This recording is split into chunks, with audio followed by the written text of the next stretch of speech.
नमस्कार. तृप्तीज कवितामध्ये मी तृप्ती तुम्हा सगळ्यांचं पुन्हा एकदा खूप खूप स्वागत करते आणि नेहमीप्रमाणे माझी स्वीट अँड शॉर्ट कविता तुमच्यासमोर मी आज सादर करणार आहे. कविता लिहिणं हे तेवढंही सोपी नसतं. हो ना, कविता लिहिणं हे तेवढंही सोपी नसतं.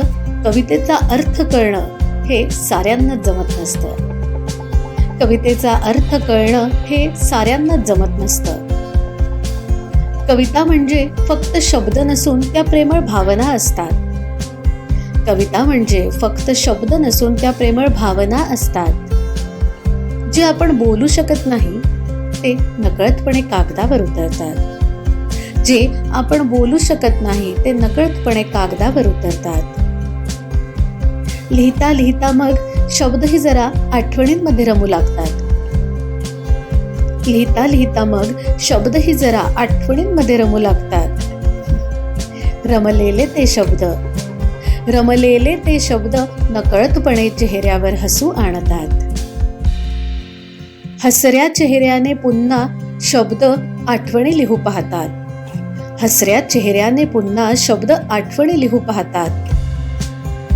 तेच शब्द शब्दांशी जोडून अर्थ पूर्ण करू पाहतात. तेच शब्द शब्दांशी जोडून अर्थ पूर्ण करू पाहतात. अर्थ शेवटी ज्याला समजायचा तोच समजून घेतो.